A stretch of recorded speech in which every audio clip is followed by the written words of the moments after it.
Democratas versus republicanos. Trump. Biden. Casa Branca 2020.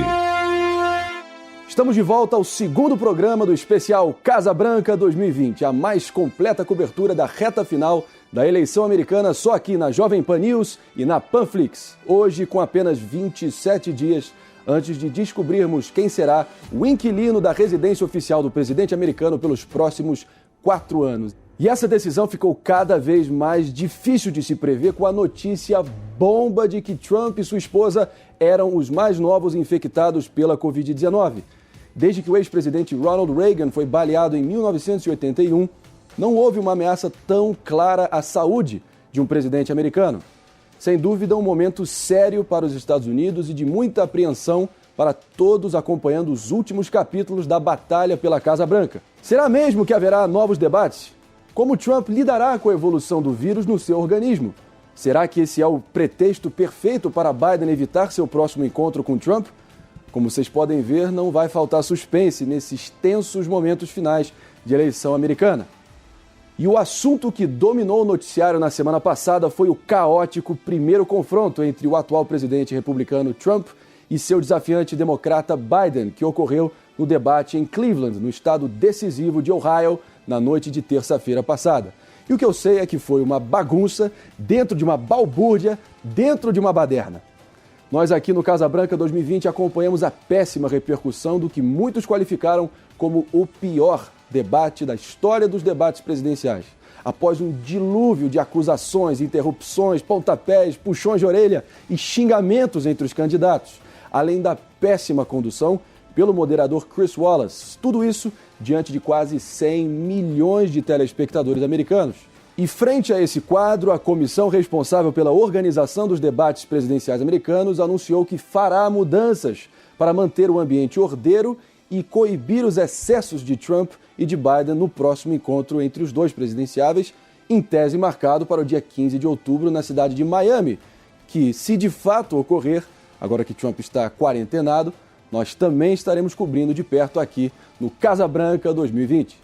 E agora que entramos no último mês de campanha, nós vamos começar a apresentar o panorama das pesquisas dos estados decisivos, os chamados swing states, e analisar os diferentes desfechos que essa atípica eleição de 2020 pode ter na noite do dia 3 de novembro.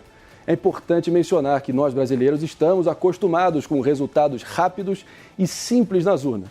E por isso, entender a dinâmica da eleição americana é como ter que solucionar um quebra-cabeça matemático numa aula de geografia. Confuso? Eu explico. Para você que está nos ouvindo, assistindo e acompanhando, comece a se familiarizar com a dinâmica eleitoral que elege o presidente americano. Vamos agora analisar as diferentes conjunturas no mapa do colégio eleitoral, para entender os caminhos que Trump e Biden poderão trilhar para ganhar as chaves da Casa Branca pelos próximos 4 anos. Como explicamos no nosso programa de estreia, a eleição para a Casa Branca não é direta, uma vez que os cidadãos americanos votam através do sistema chamado colégio eleitoral, com 538 votos eleitorais distribuídos em cada um dos 50 estados mais Washington, D.C. Vale lembrar que cada estado tem um número de votos no colégio eleitoral correspondente ao seu tamanho no Congresso. Vamos analisar a dinâmica desse tal colégio eleitoral, olhando primeiro para o mapa que consagrou Donald Trump o 45º presidente, quando ele derrotou em 2016 Hillary Clinton, a sua adversária democrata naquela ocasião. Bom, para Trump chegar lá, basicamente ele teve que garantir 6 estados que serão chaves para ele novamente em 2020, se é que ele vislumbra ser reconduzido para a Casa Branca. E eles são Arizona, com 11 votos eleitorais, Arizona que recorrentemente vota com os republicanos, o eterno swing state, a Flórida, com 29, North Carolina, com 15, Ohio, no meio-oeste, com 18 e Iowa, no Corn Belt, o estado ali produtor de milho principalmente, com 6. Feito isso, Trump conseguiu garantir esses 6, além do pequeno segundo distrito do Maine, que dá a ele um voto eleitoral. O que foi decisivo para Trump garantir aquela vitória foi romper o tal muro azul. que era considerado pelos democratas quase que como barbada, tanto que Hillary basicamente desconsiderou fazer campanha na reta final da eleição nos estados de Wisconsin, com 10 votos eleitorais, Michigan com 16, Pensilvânia com 20. Trump rompeu o muro azul no cinturão de ferro do meio-oeste, reconquistando esses 3 estados que republicanos não venciam desde a década de 80, por uma margem agregada apertadíssima de 79 mil votos. É um Maracanã lotado, gente. Então, foi no fio da navalha, apesar de que Trump teve um desempenho no colégio eleitoral bem substancial e significativo. Mas olhando agora para o panorama de 2020, com pandemia e tudo isso que nós estamos diante na eleição americana, Trump derreteu nas pesquisas nos estados, e são os estados que definem e não o voto popular. Se olharmos para as pesquisas a nível nacional, que é o voto popular, Biden está na frente por uma média de 8%, certo? E essa vantagem é refletida em cada um dos swing states, os estados decisivos, que ora votam em um partido, ora votam em outro partido. Isso pode se ver na Flórida, em North Carolina, em Ohio, em Virgínia, no Colorado, em Michigan, em Nevada, na Minnesota, no Wisconsin, no estado de Maine, em New Mexico, em Arizona, no estado de New Hampshire e na Pensilvânia, com a exceção de Iowa, que Trump se mantém um pouco à frente. Vamos ter sempre uma certa cerimônia, né? Antes de levar as pesquisas eleitorais, especialmente nos estados, como fiéis prognósticos do que nós realmente vamos assistir e ver e presenciar no dia 3 de novembro. Bom, feita essa ressalva, vamos agora analisar como que essas pesquisas de momento seriam refletidas no mapa eleitoral. Um massacre de Biden de norte a sul, de leste a oeste. Ele recuperaria todos os swing states, inclusive adicionando outros estados na coluna dele, com uma vitória de 353, vitória acachapante. Uma vitória maior que essa só Obama em 2008, quando foi eleito o primeiro presidente negro, toda aquela expectativa que rondava a candidatura dele naquele momento, e Biden era o seu vice-presidente. Então, essa situação pode parecer não tanto factível nesse momento, porque ele recupera todos os swing states, com a exceção de Iowa no momento. Sempre fazendo a ressalva que as pesquisas não necessariamente refletem a realidade, como vimos em 2016. E o caminho para Trump poder ser reconduzido à Casa Branca por mais 4 anos passa necessariamente por ele recuperar a vantagem nos seguintes estados: Arizona, que votou nos republicanos em 2008 e Romney em 2012 e Trump em 2016. Necessário para a equação dele, e Biden está dando um calor nele aqui. A Flórida, sempre muito disputada, mas ele precisa da Flórida, são 29 preciosíssimos votos eleitorais. Além disso, North Carolina será mais do que necessário, condição sine qua non para a equação eleitoral de Trump, assim como Ohio, que Trump está desempenhando bem nas pesquisas e tem grandes chances até de confirmar uma vitória novamente em 2020. Feito isso, ainda assim, ele ficaria aquém dos 270 votos eleitorais, com apenas 259, quase lá, batendo na trave, e Biden ainda assim se consagraria o vencedor. Para isso, vamos considerar o que seria necessário, quais são os últimos encaixes no mapa que Trump precisaria para poder atingir e superar os 270. Vamos imaginar que ele consiga recuperar Nevada, um estado que votou em George W. Bush em 2004, com 6 votos eleitorais. Vamos dizer que ele consegue somar a isso New Hampshire, com 4 votos eleitorais, estado esse que o republicano Bush venceu em 2000. Completamente factível Trump virar ambos estados que ele perdeu para Hillary Clinton por margens ínfimas em 2016. Feito isso, empate é uma eleição de contingência. Tem precedente para isso no início do século XIX, com Thomas Jefferson, inclusive na eleição dele. Mas realmente é muito improvável que haja um empate. Então, para Trump se consagrar o vencedor da Casa Branca em 2020, não tem outro jeito. Ele precisa romper o muro azul com pelo menos... Não precisa fazer a trinca dessa vez. Quem sabe só um deles resolveria. Vamos imaginar que ele consiga manter todos esses estados e, além disso, incluir ou Wisconsin, ou Michigan, ou Pensilvânia, e Trump novamente será reconduzido para mais 4 anos liderando o país. Como vocês assistiram, são muitas possibilidades, diferentes combinações que ambos os candidatos podem fazer até ultrapassar o número mágico de 270. E para isso, aqui no Casa Branca 2020, nós seguiremos explicando didaticamente para vocês que estão nos acompanhando e entenderem qual será a dinâmica da noite de eleição no dia 3 de novembro. Bom, e agora chegou a hora do nosso debate. 2 visões distintas sobre os mesmos assuntos que vêm sacudindo e arrepiando essa reta final de eleição americana. E para isso, nós vamos receber aqui no Casa Branca 2020, ele, representando os democratas e o ponto de vista pró-Biden. Eu tenho o prazer de receber Joel Pinheiro da Fonseca, que é economista pelo INSPER, mestre em filosofia pela USP, colunista do jornal Folha de São Paulo e da revista Exame.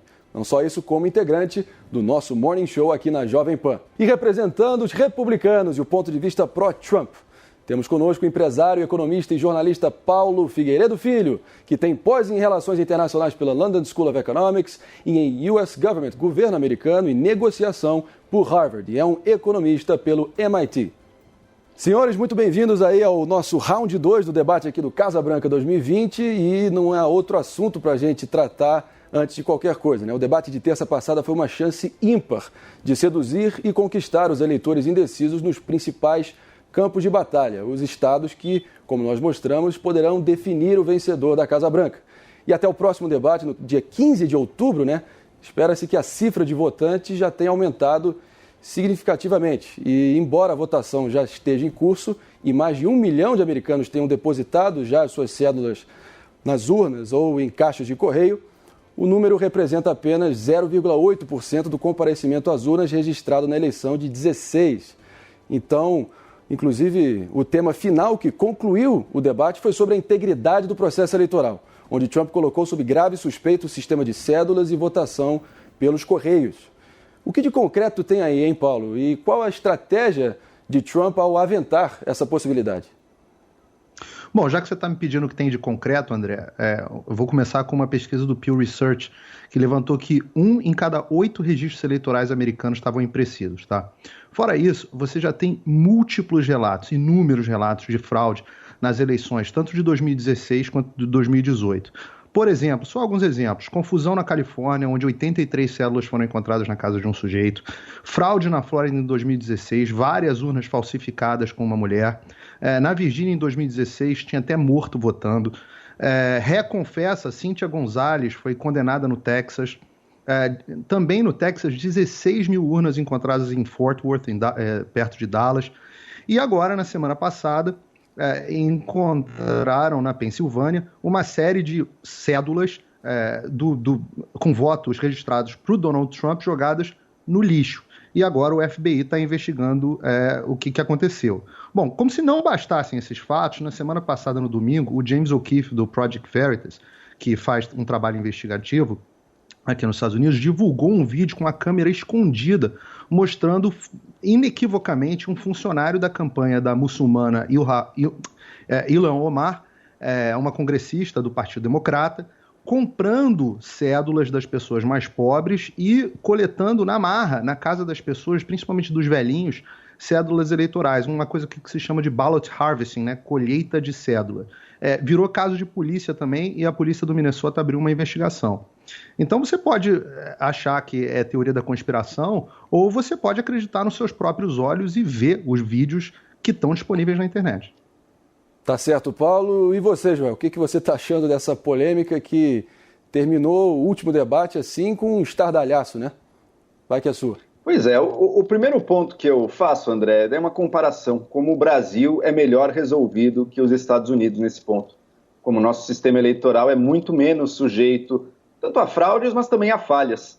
E, na verdade, a imensa maior parte desses casos, quando são analisados e que estão sendo investigados, alguns ocorreram já em 2016, você tem até nas primárias americanas, democratas que ocorreram, você teve alguns casos também de cédulas que pareciam ter sido jogadas fora, você tem uma série de jeitos que esse modo mais antigo de voto pode falhar ou pode ser fraudado. Isso é verdade.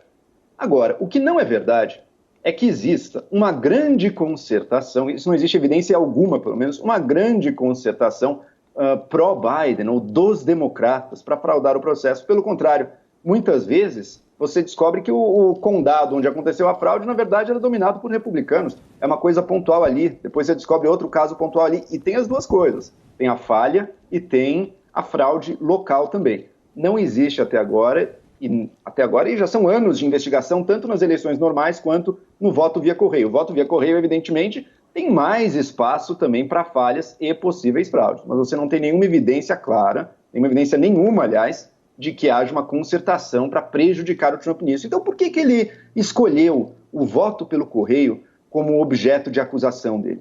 Porque há uma estimativa de que muito mais eleitores do Biden do que do Trump usem o voto pelo correio.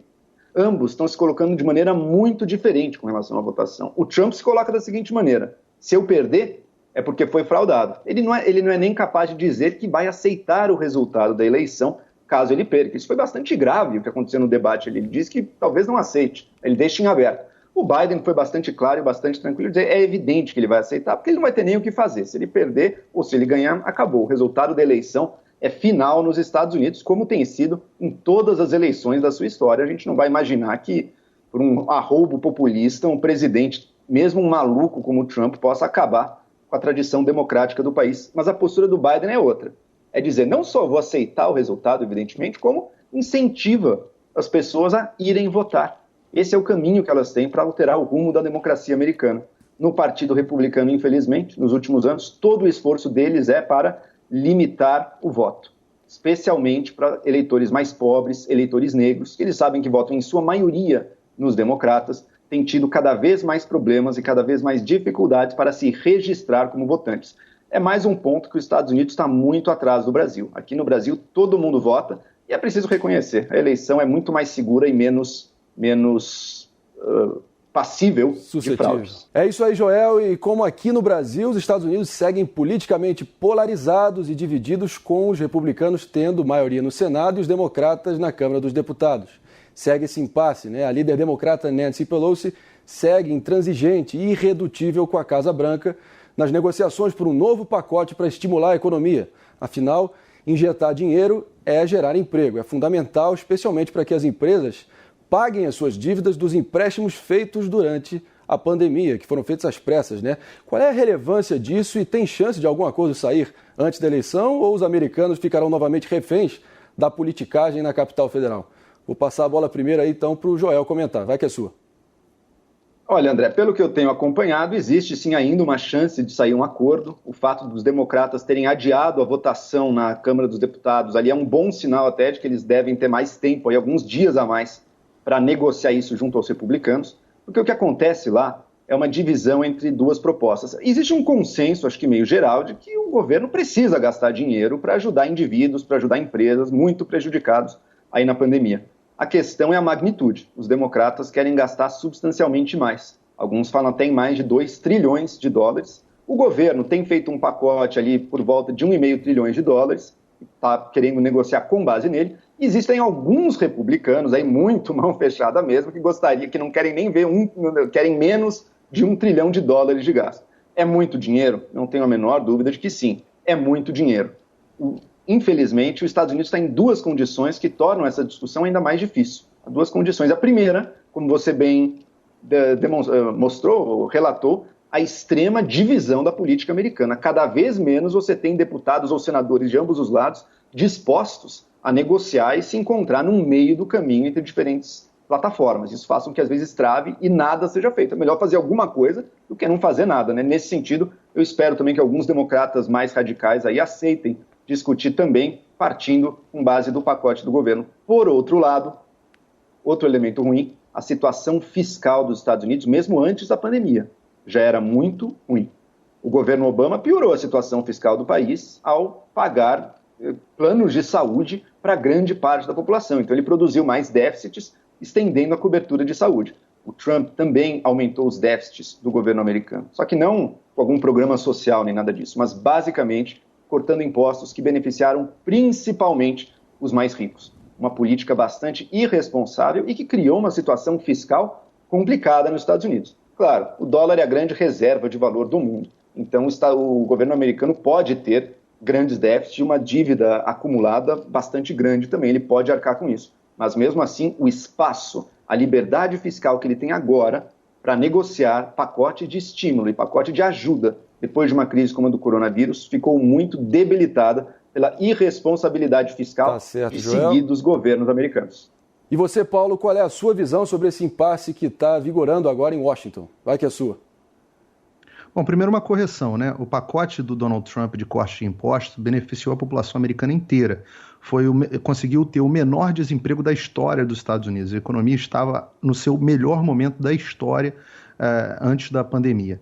Então, essa história de que só beneficiou os mais ricos, falso, fake news. A política o que os republicanos estão propondo no segundo pacote de estímulo, já houve um primeiro pacote, é muito parecido com o que eles propuseram da primeira vez. não tem grandes diferenças. O problema é que os democratas não estão nem aí para a economia. Ou melhor, eles estão aí. Eles querem o quanto pior, melhor. Se a economia for bem, se continuasse bem, Donald Trump estava reeleito, não tinha dúvida, não tinha nem disputa essa eleição.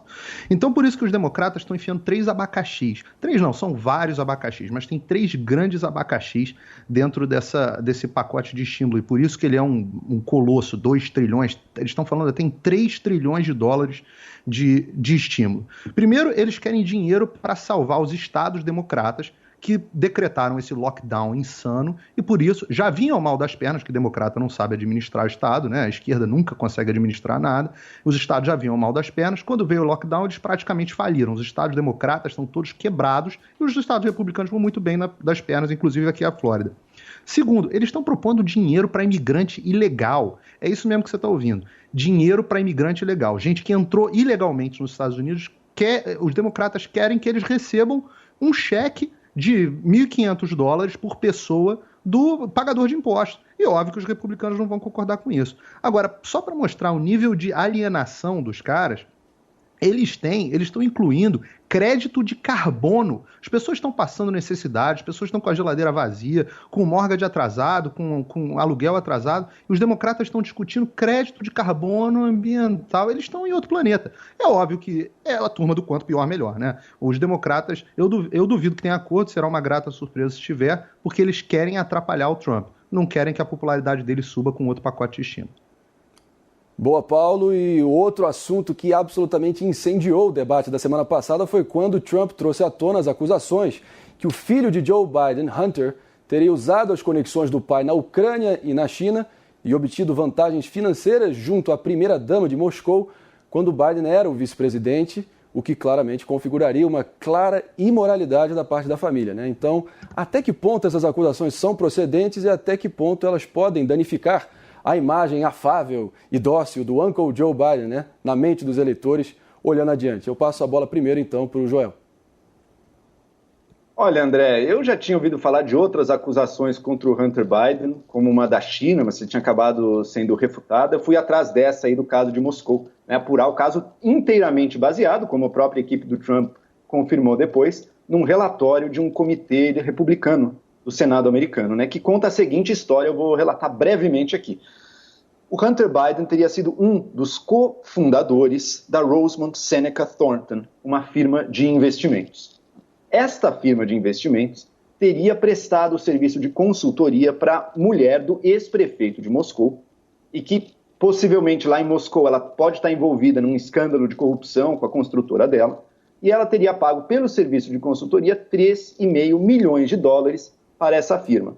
Não havia nenhuma alegação de que esse pagamento dessa russa para essa firma de investimentos tivesse qualquer ilegalidade. Além disso, que se soube depois, é que não existe nem nenhuma prova ou evidência de que o Hunter Biden seja, de fato, cofundador ou tenha qualquer participação nessa firma de investimentos. Então, é um relatório muito frágil, político, exclusivamente político, para tentar atingir o pai dele, que é o Joe Biden. Vamos lá, os 3 passos. Hunter Biden não fundou essa firma, o contrato dessa firma com a mulher do prefeito de Moscou não tem nenhuma evidência de que seja ele próprio ilegal também, embora talvez ela esteja envolvida em ilegalidades lá na Rússia, e isso não tem nenhuma relação com o pai do Hunter Biden, o Joe Biden. Isso é aquela tentativa de esticar, sabe o que me lembra um pouco? Um caso que, embora seja do lado direito aqui do Brasil, mas é similar. Lembra desse escândalo do PSL, do Laranjal, né, que provavelmente aconteceu, tinha as candidaturas laranjas e tudo ali.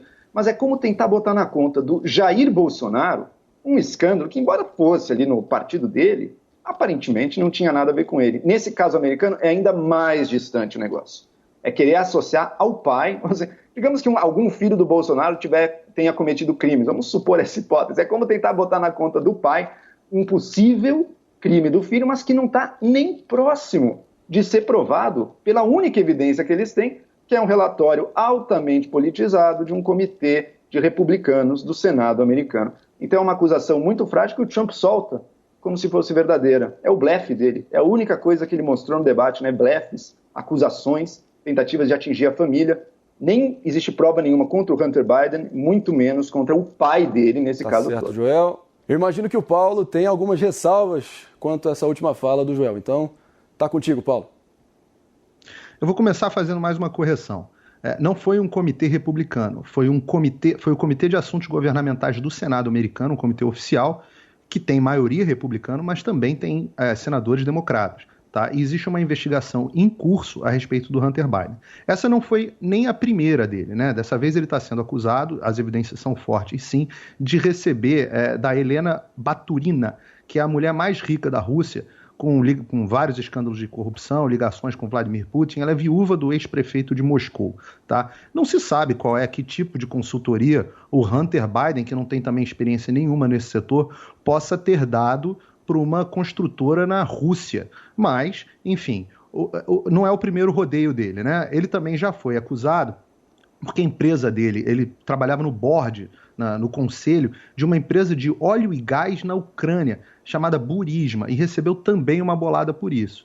E o que acontece? O Joe Biden, tá, foi pego por um microfone, uma gravação, está na internet, quem quiser procurar, chantageando o presidente da Ucrânia na época para demitir um promotor que estava investigando a empresa onde o Joe Biden fazia parte do conselho. E conseguiu. O promotor foi demitido. Esse caso que o Joel se referiu aí também, da China, é muito estranho. Um fundo de investimento que recebeu $1,5 bilhão que tinha o Hunter Biden no meio. Então, são múltiplos escândalos. E por que isso é importante? Porque tudo isso aconteceu enquanto o Joe Biden era vice-presidente. É diferente desse exemplo que o Joel está dando do Bolsonaro. O Hunter Biden, o Joe Biden era vice-presidente, responsável por boa parte da política externa. Então, você tem uma série de acordos. E outra, essa Helena Baturina está envolvida num escândalo também com a sobrinha do John Kerry, que era o secretário de Estado democrata. Então, assim, o Partido Democrata é essa bagunça, o tempo inteiro. Não é a primeira vez e não vai ser a última vez. Parece que ele é uma espécie de Ronaldinho dos negócios do Joe Biden, né? Se é que vocês me entendem. Bom, e já outra polêmica trazida no debate, só que dessa vez pelo moderador Chris Wallace, foi a de que o New York Times apurou que Trump teria um histórico de evasão fiscal na declaração do seu imposto de renda, tendo pago apenas $750 em um ano. Trump categoricamente negou as acusações e afirmou que de fato contribuiu para o erário público milhões e milhões de dólares através dos impostos corporativos que a sua incorporadora imobiliária pagou nos diversos empreendimentos que administra. E aí, Paulo, você acha que você até que já foi, né, o sócio do Trump no passado, conhece os seus filhos Ivanka, Eric e Don Jr., que hoje são responsáveis por tocar as organizações Trump. E aí, procede essa matéria e qual o impacto eleitoral que ela pode vir a ter? Tá contigo, Paulo. Bom, a primeira coisa é tentar saber qual é a matéria do New York Times que a gente acredita, porque eu procurei na internet, em março de 2017, o New York Times fez uma outra matéria dizendo que o Trump tinha pago 38 milhões de taxas em 2005, depois outra reportagem dizendo que ele pagou 52 milhões de dólares e agora diz que foi zero. Eu não sei quando que dá para acreditar no New York Times ou não, porque virou um panfleto de esquerda, um jornalzinho de DCE. Agora, no segundo lugar é o seguinte, esse vazamento foi criminoso, tá? Criminoso, literalmente criminoso. É uma violação da seção 103, title 26 do Internal Revenue Code do IRS, que é a Receita Federal Americana, tá? É ilegal sequer divulgar um imposto de renda de qualquer pessoa, e nem os jornais estão isentos dessa lei, tá? Agora, botando a bola no chão, vaca fria. É muito comum no mercado imobiliário americano, principalmente no mercado imobiliário, você fazer deduções de impostos. Essas deduções são muito comuns. Desde a década de 50, existe um incentivo muito grande fiscal para que as empresas da área de mercado imobiliário consigam jogar as suas perdas, se usarem de certos artifícios legais, não tem absolutamente nada de ilegal para elas poderem pagar o mínimo de imposto possível. O que o Trump fez foi isso. Nenhum empresário do mercado imobiliário praticamente paga imposto nos Estados Unidos. O Trump não é o único, ele não é melhor nem pior do que ninguém. E não é porque depois ele virou presidente que isso muda alguma coisa. Tá? Isso, de novo, isso é assim desde os anos 50, mas em 2008, os democratas, que tinham maioria na Câmara e no Senado, aprovaram um pacote de benefícios tributários para as empresas que foram afetadas com a crise de 2008, e o Trump se beneficiou desse pacote aprovado pelos democratas, porque não deveria se financiar, alguém já se recusou a se aproveitar de alguma coisa para pagar menos impostos, repito, legalmente. Dedução, o pessoal fala de dedução de cabeleireiro, maquiador, Isso todo mundo faz. Se você é uma celebridade, Hollywood inteira faz isso. Todos os jornalistas fazem isso. Não tem nada de criminoso nesse caso. Aliás, a única coisa de criminosa foi a violação do sigilo fiscal do presidente dos Estados Unidos. É a primeira vez na história que isso acontece. Tá certo, Paulo. E você, Joel, o que você achou da matéria do New York Times e a repercussão que ela pode vir a ter na eleição? Olha, André, eu acho que em primeiro lugar os defensores ardorosos do Trump têm que escolher se o New York Times inventou ou se ele violou o sigilo de verdade do presidente Trump, né? Eu não acredito que vá ter muito efeito eleitoral uma descoberta dessas, porque a maior parte do eleitorado já está bem decidido quanto ao seu voto. Eu acredito que essa revelação dos impostos do Trump vá, aí sim, confirme uma impressão muito forte, que na verdade até os apoiadores dele já tinham, né? É uma pessoa que está sempre aí na fronteira entre o legal e o ilegal para sair ganhando a mais. Embora já seja um dos americanos, uma das pessoas mais privilegiadas e ricas, um herdeiro, ainda assim pagou $750, um multimilionário. Ele diz que é bilionário, isso está em dúvida ainda, viu? Isso aí não está confirmado não, mas multimilionário com certeza. Pagou $750 de imposto? O Obama e o Bush, republicano, hein? Antes dele pagaram $100 mil de imposto em anos passados. Essa é a comparação. O Trump tem crime ali, estão investigando isso ainda. Tem auditoria de mais de 10 anos do IRS nas contas do Trump, averiguando se tem crime. Pode ser que tenha. Mas não dá para cravar que tem, não. Isso realmente não dá para cravar. Mas o que dá para dizer é que ele é um notório tax cheat, um trapaceador de impostos. Alguém que usa todo tipo, um trapaceiro de impostos, né? Alguém que usa todo tipo de manobra legal ou na área cinzenta da lei, que ninguém sabe direito se pode ou se não pode, para sair ganhando com isso. Então corte de cabelos de $70 mil são deduzidos do imposto dele. A filha dele, que trabalha na empresa, recebe honorários extras de consultoria, e isso é deduzido do imposto. É uma série de práticas como essas, sem falar em enormes prejuízos que diversos negócios dele tiveram e que ajudaram a fazer essa conta, para que no resultado final ele não pague quase nada. E lembrando, hein, quando um espertalhão desses não paga quase nada, e tem gente que aplaude, nossa, que bom, eu queria ser como ele, ele passa a conta para o resto da sociedade. Não existe, não tem ponta solta nas finanças de qualquer país. O que alguém sonegou ou deixou de pagar por meios mais ou menos legais é o que os outros vão ter que pagar e vão ter que cobrir no gasto que o Estado terá. O Estado americano já está quebrado. Se bilionários e multimilionários como Trump, e como o Paulo falou, ele não é o único, tantos outros, continuarem a pagar menos impostos que um trabalhador comum, aí é que não tem saída mesmo. E aí é que a desigualdade do país só vai piorar junto com as mazelas sociais e psicológicas que ela já tem trazido para os Estados Unidos. Obrigado, Joel. É uma situação que nos faz refletir. E finalmente, dando tons finais ao nosso round 2 do debate aqui no Casa Branca 2020, no especial Casa Branca 2020, a fala de Biden que reverberou aqui no nosso Brasil, né? Que foi no debate quando ele afirmou que estaria disposto a arregimentar um fundo internacional bilionário que seria destinado à preservação dos biomas da nossa Amazônia.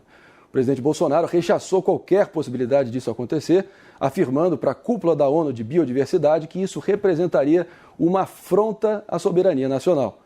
Clima quente no ar, especialmente porque Biden hoje é o favorito para vencer a Casa Branca, como as pesquisas que nós mostramos demonstram hoje.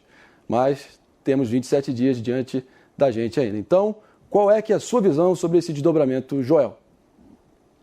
Olha, André, primeiro, se o Biden é ou não favorito, eu não sei, prefiro não torcer, porque às vezes a gente tem uma surpresa lá na frente. Ainda está bem aberto, está bem disputado. Mas o ponto é o seguinte, o Brasil tem que abrir o olho. Essa não é a primeira vez que isso acontece. Já tem países europeus, inclusive países que querem acordo comercial com o Brasil, como é o caso da Alemanha, mas cujo embaixador aqui já está avisando, olha, se a Amazônia não melhorar a situação, que está bastante calamitosa, infelizmente não vai ter tratado. A Alemanha não é que nem a França, hein? A França quer boicotar produto, até tem esse argumento. A Alemanha não. A Alemanha gostaria, mas mesmo ela está avisando. Você tem redes de mercados ingleses que já não compram produto brasileiro.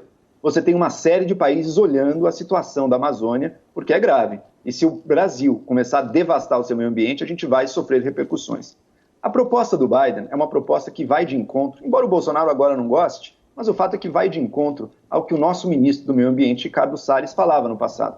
Ele disse que queria receber dinheiro do resto do mundo, já que a Amazônia importa para o resto do mundo, então nos deem dinheiro. para a gente combater aí o desmatamento da Amazônia. Bom, o Biden está dizendo isso, ok, vamos juntar países, vamos fazer uma oferta, uma proposta para o Brasil, 20 bilhões de dólares. 20 bilhões de dólares ajuda? Ajuda. Sabe o que isso é similar? É um FMI ambiental. Você tem um FMI que empresta dinheiro para países que estão quebrados.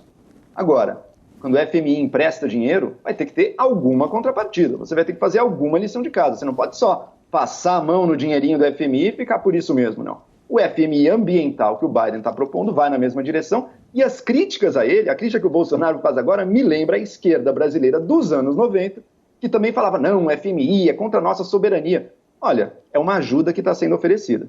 Você vai negociar os termos dessa ajuda. Quais vão ser os critérios? Como é que vai ser a fiscalização? O que acontece se a gente for bem sucedido? Se a gente for mal sucedido, o que acontece? É um acordo, uma via de mão dupla que terá que ser feita se o Brasil tiver interesse em ganhar essa poupuda ajuda para combater o desmatamento aqui na Amazônia. É o que o Ricardo Salles disse que gostaria. Agora, se o governo Bolsonaro prefere viver num mundo de conto de fadas, em que um acordo global, em que outros países nos darão dinheiro, não vai ter contrapartida nenhuma, pô, meu amigo, daí é que a ideia do Salles nunca vai acontecer. Nenhum país vai nos dar dinheiro de mão beijada, sem nenhum tipo de cobrança, sem nenhum tipo de accountability, né? De você ter que mostrar o que você está fazendo e mostrar resultados com esse valor que foi passado. Essa foi a proposta do Biden. Se o governo brasileiro vai querer aceitar ou não aceitar essa proposta na frente, algo a ser negociado, mas está aí feita a proposta, um FMI ambiental. Bom, e você, Paulo? Dando tons finais aqui ao nosso debate, será que isso é mau presságio para uma possível futura relação Biden-Bolsonaro? Ou será que isso pode ser o início de uma relação de reciprocidade entre os dois? O que você acha? Bom, primeiro eu tenho que agradecer ao Joel por essa resposta, porque eu estou aqui comendo pipoca, vendo um esquerdista defender a intervenção Yankee na Amazônia. Quem viveu, viu.